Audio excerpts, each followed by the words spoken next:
Shankara Karunakara Jagadishwara Parameshwara Shankara Karunakara Jagadishwara Parameshwara. It's time? It's time.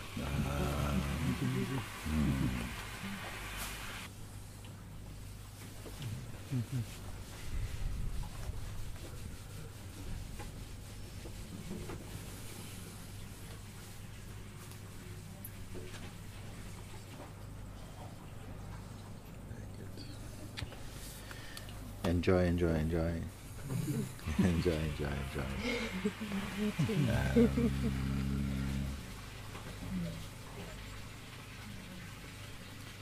And find the unshakable thing. Stay in the unshakable thing.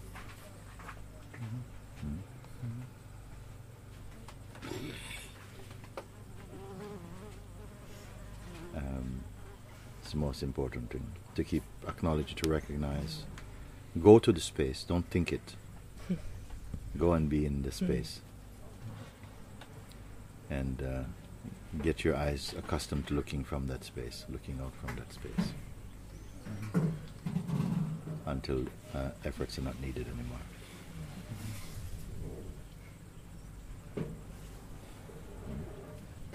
Because otherwise something looks towards that, but still is holding on to the world while it looks. Don't hold the world with one hand and look from inside the being. Maybe for some people in the beginning it feels a bit like that, but gradually, just let go and just be with the being, be the being. I don't even want to call it the being anymore, because from here even the sense of being, sort of arises in that. And just look. And the more somehow you remain steadily confirming yourself in that, all fears go. There must be some place, some time, when you can be entirely free of dualistic interaction. Just go to the place beyond that duality, the birthplace of duality. And not because duality you have to escape, no, because this is your final place. Even the word final is not there, but it's the ultimate space to be in that. And the more you are consciously present with that, then somehow that recognition is blessing every other aspect or facet of this expression. It gets automatically touched. When you understand this, you don't have any other sadhana you have to really uphold so deeply, because everything is automatically fulfilled in that thing. And it's such a practical and simple thing. I don't see why everybody wouldn't jump to it. I do, actually. But I understand, because there is a fear covering, and it's always a delusion. It's not true. It's an illusion. That somehow, it's unbearable. It can feel to the mind unbearable to be with the being. It feels like, wow, I don't know how long I can stay. All this is just made up. Because the very effort to stay with the being and the one making the effort are ultimately not true. The being is just like the space. What I'm speaking about is just like the space. If you imagine, giving space and instruction to just stay as space, it is just completely ridiculous. The self is like that, but because of the habit and the weight of the mind and the tendencies, the energetic tendencies, then this force and this place in the nature, the Shakti of Shiva is doing this, commanding the attention to go into the body identification and so on. But rather than fight that, you cannot conquer it through violence. You have to conquer it through understanding, and through stabilizing the attention, confirming the attention inside what I call the heart. If one understands this, energetically and, sort of intuitively, it is going to clean everything by itself. But you must be fearless, because your mind will keep on putting things up. You know, put a comma here, a full stop here, exclamation mark here, to kind of get you somehow caught into when I say the mind is it's just your power. The power to the left and the power to the right. But there's something which is directionless, then you have to be inside that. When you're there, then you don't have to take directions or give directions. Now, how long it will take you to be in this space? And also, it doesn't require, genuinely, it doesn't require any tension. There's no effort to stay there. Then you have to prove also that effort is self-illusory.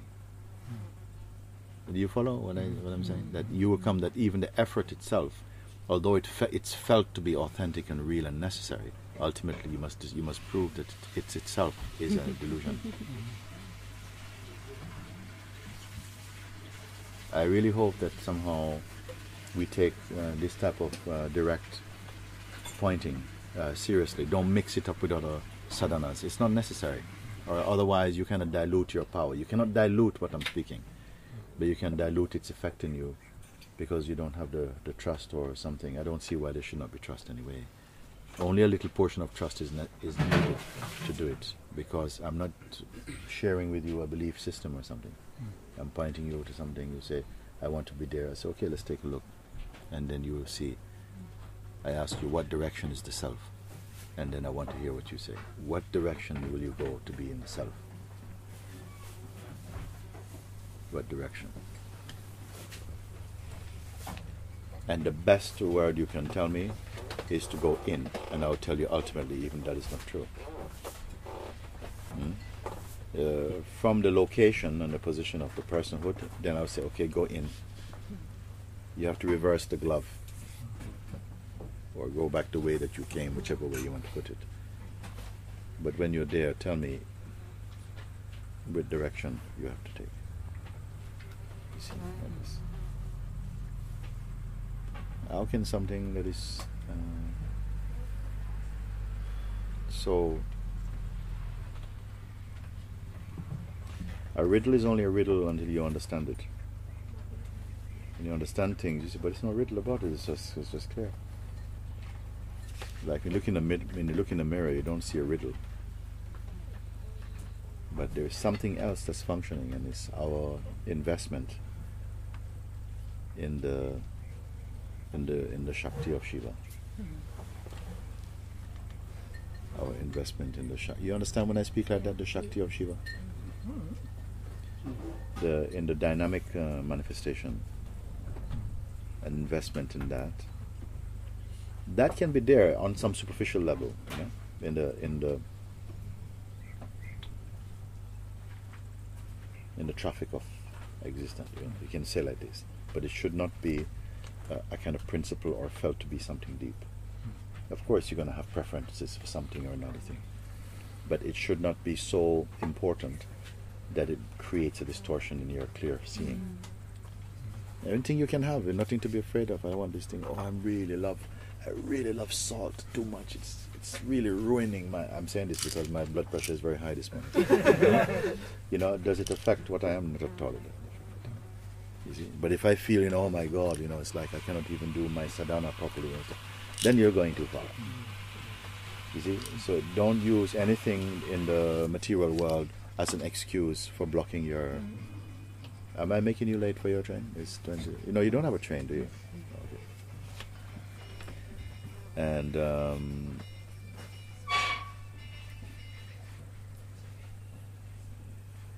don't excite your mind for these type of things. Like make them into important, like concepts into important things. I've seen it many times that the people are suffering from their own conceptual intensities. They believe too strongly in a concept. By all means, use any and every and all concepts, but leave some space in them. Don't lock them. If they lock them, you feel like you lock a portion of your power in them, and then they will be very difficult to open them up. So like this, you can use any concept, but don't close them. Don't turn them into a kind of truths. Don't give them the accolade of truth or something. Then you're free. You can talk about anything, nothing at all, because you're not registering it as a fact or as a truth. then everything is playful, nothing trouble. But if you start to do, especially the most potent one is I. If you close I up into a personal garment, you are stuffed, actually. You're going to have a lot of trouble. This is where most of the putridness, most of the stink of life is coming out of the intensity of the belief, I am this body. If you believe I am this body and I am the doer, all the atrocities in the world, which finally you will come to see, are illusions, but you won't see them yet. Because if you have the touch of the I feeling and believing that to be the fact of your existence, then somehow you factualize everything else through the root concept that you believe you're the body. It is the most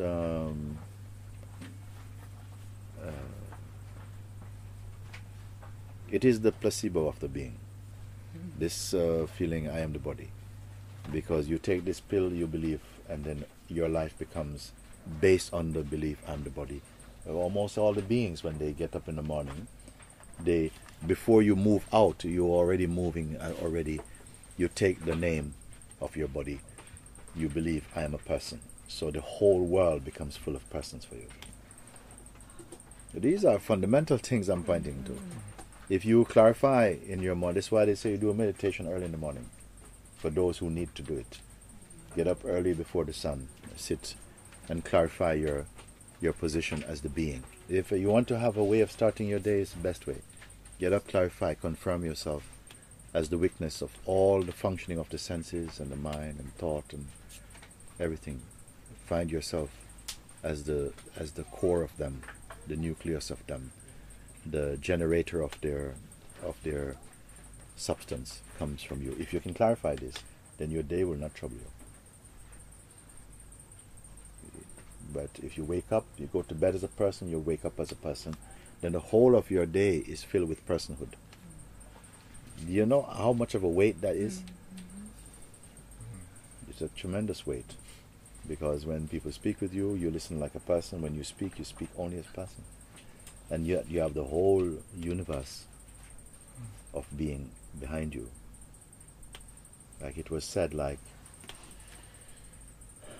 the sense of individuality is like one facet of an infinitely faceted gem.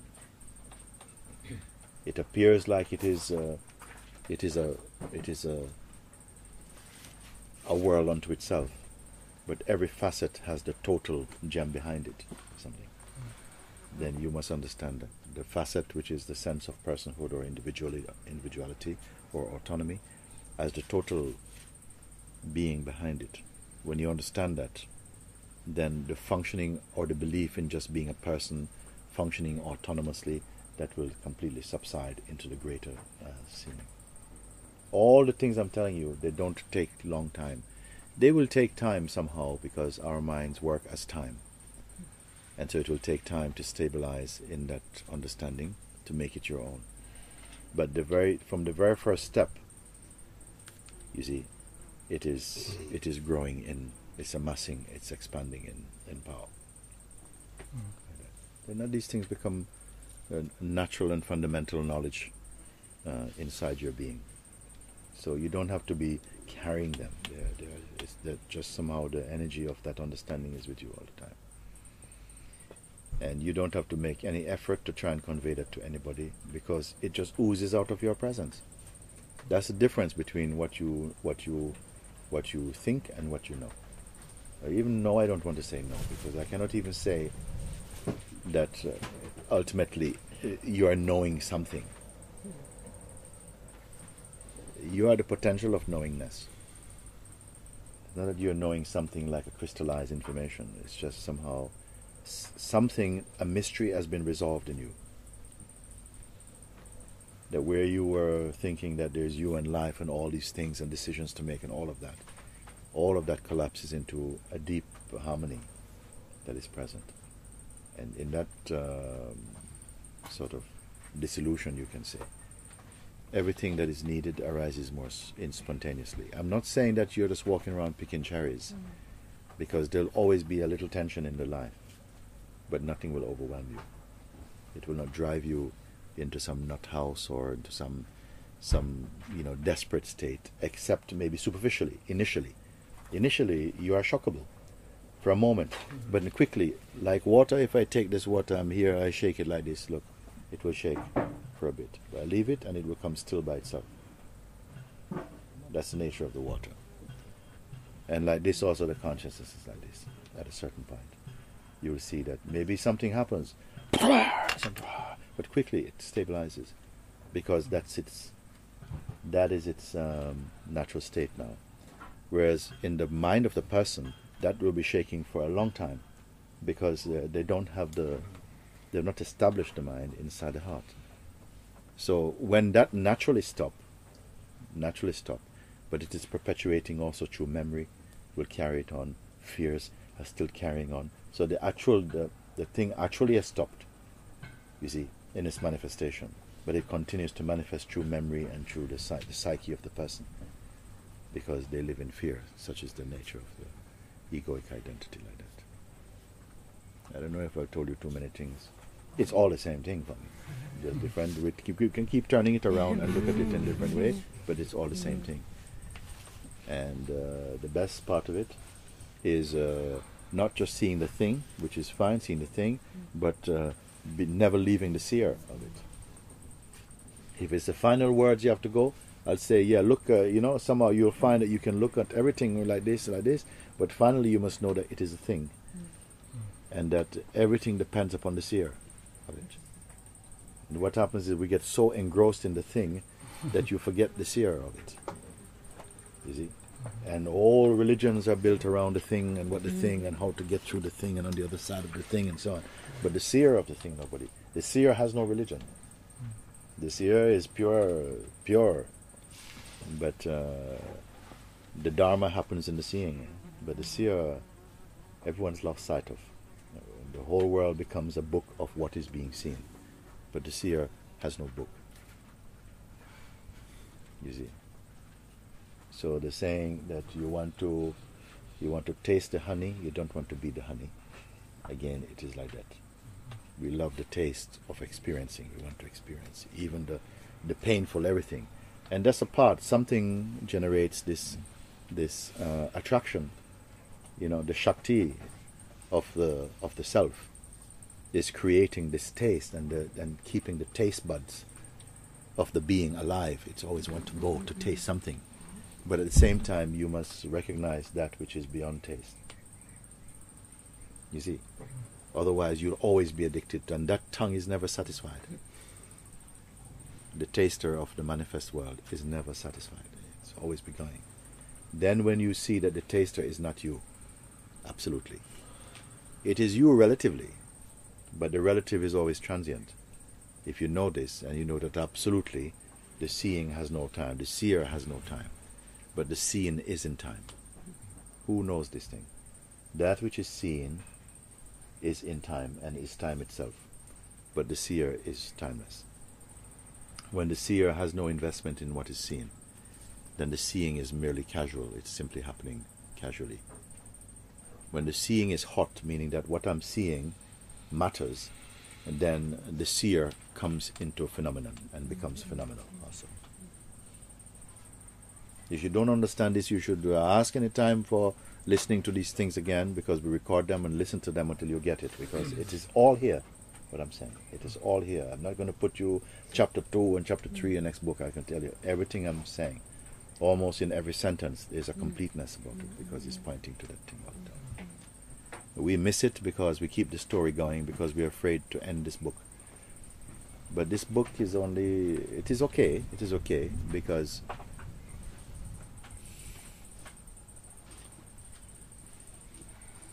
in one way, I'm about to say that the reader of this book also comes to an end like the book. But that is sometimes experienced to be painful, but it is really not. The reader is a reader of the reader, even.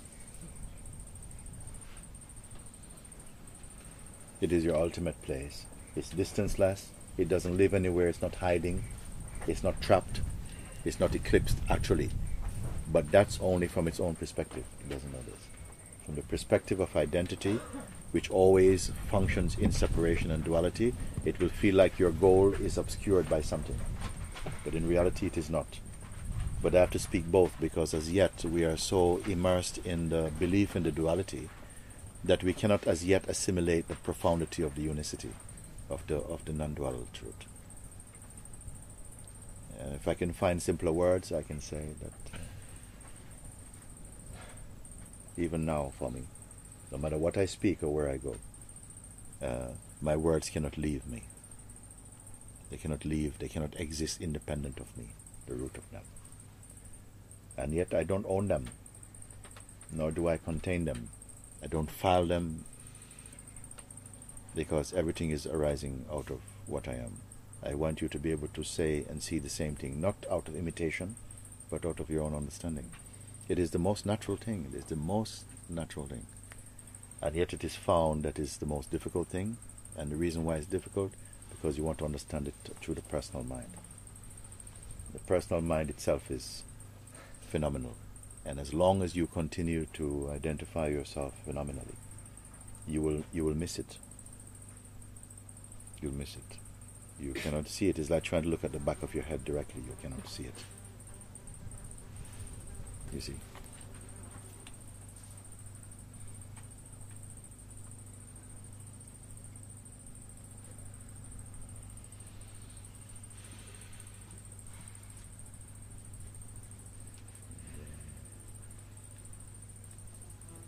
In everything, at the beginning of all encounters, all interactions, during them and at the end of them, your being should remain untouched. Now, that might sound like you're unfeeling. No. Feelings can come, emotions can come, everything. In fact, when emotions come in that type of space, they are pure emotion. They're pure. They're not polluted by, you're not saturated by egoic projections. They're clear. You see, they're clear, and they are very beautiful. Everything about it has a divine quality about it. But mostly the emotions and the projections and so on, they're saturated with personal identity. So also the kind of so-called philosophical states are also contaminated by identity. What is, it cannot be defined, and yet it is obvious to itself. It is obvious to itself, and it's obvious that the phenomenal world, the liquid world, is rotating. It's transient in its appearance. It is an appearance like that. But there's nothing disdainful about it. There's nothing dismissive about it. There's nothing cynical about it. In fact, it is fully divine because of that also. All the thing, matter and spirit, there's actually nothing in it, except that the matter necessarily is changeful. Can you imagine if the material world was not changeful? It would be a terrible thing. It would be a terrible thing if your body was not changing. Suppose you couldn't grow old. Then what age would you be? I mean, no. So everything is in that sphere. It is changeful and it's beautiful.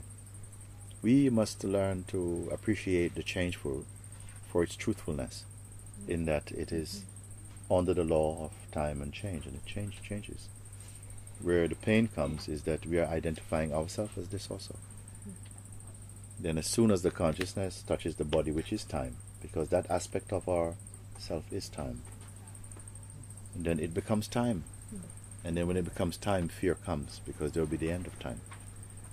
At least for the instrument.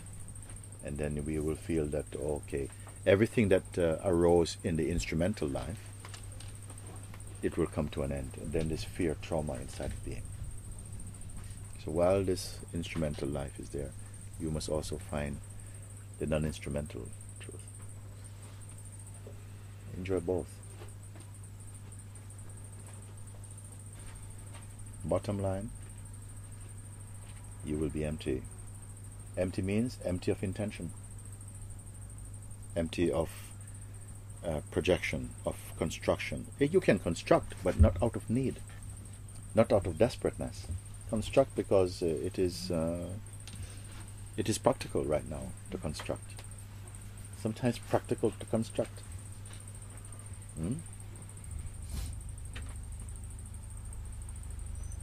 You cannot turn against the things of doing because you become spiritual. Not at all. Jesus Christ was a carpenter, you know. Okay? He was making tables for his disciples, maybe, I don't know. He was a carpenter. He didn't say, okay, now, of course, at a certain point, the carpentry work slipped in the background a bit. Because he stopped working with wood and started work with people. Okay. So, people became his furnitures. But it was not, oh, now I am some. No, it was just necessity to changes like that.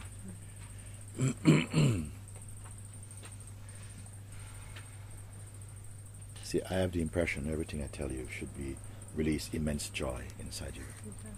You see? And not, because you can only be like this because you are cleaving to your attachments or something like that. Then it will be painful.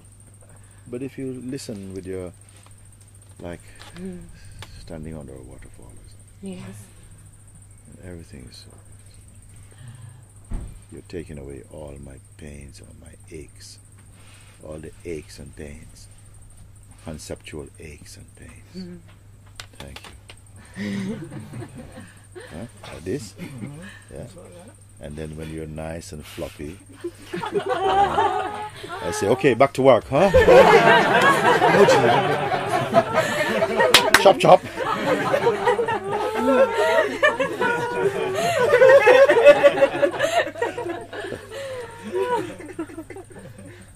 And you won't find any clash in that.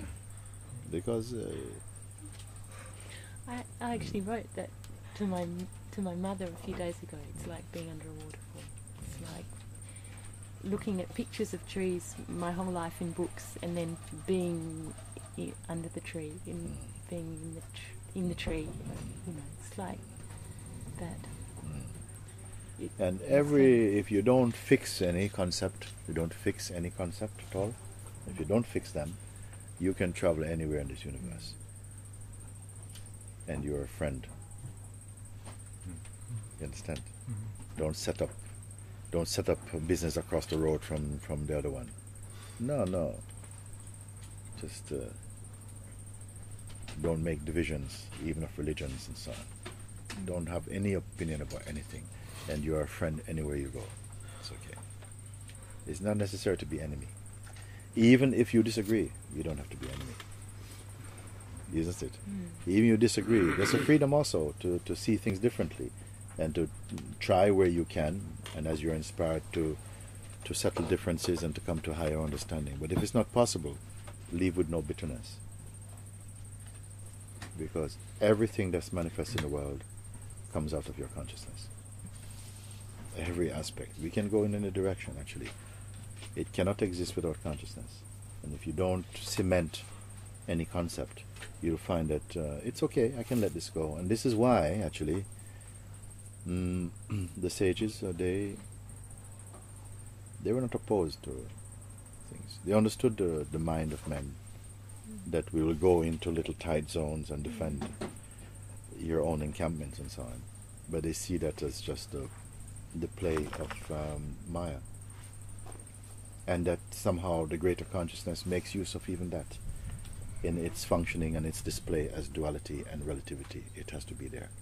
If you want good, then you have to know what bad is. If you want high, you have to know what low is. If you want heaven, you have to know a little bit what hell is. And all these are actually ultimately states. There is no, should I say, there is no eternal death.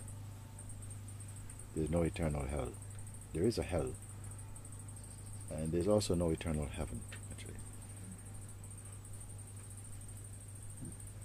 What is eternal, what is timeless, is the pure, absolute being. Everything is a state that you'll enjoy.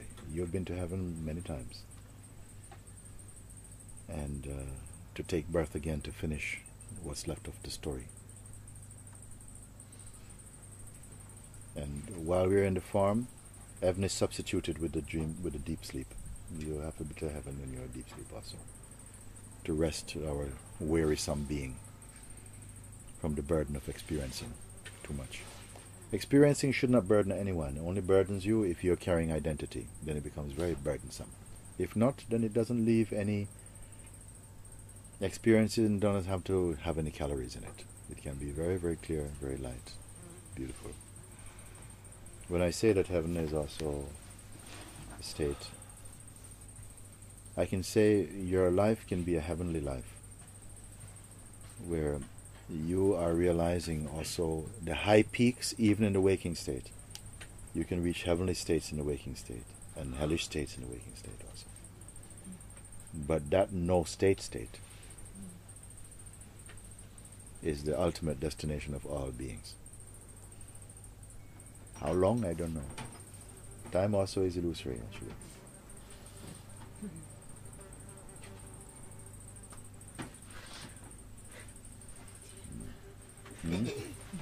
Time. Etienne. Etienne means what? It has to do with the crown. Stephanos. Stephanos. Crowned or the crown. It's to do with crown. The crown. Yes. Because the crown is meant to be the highest mind, or not? Is it? Yes, Anybody know like this? I think. I think for the king. Yeah.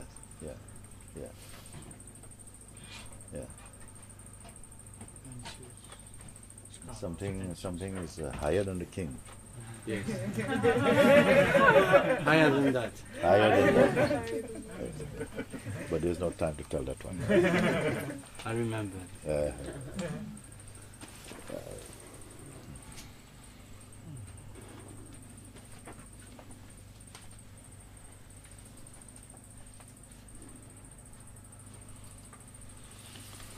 Good.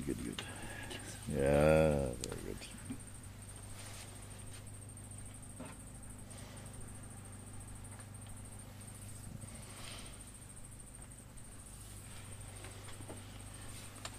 Very good.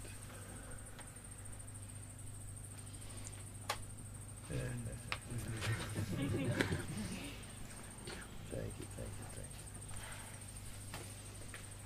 Very good.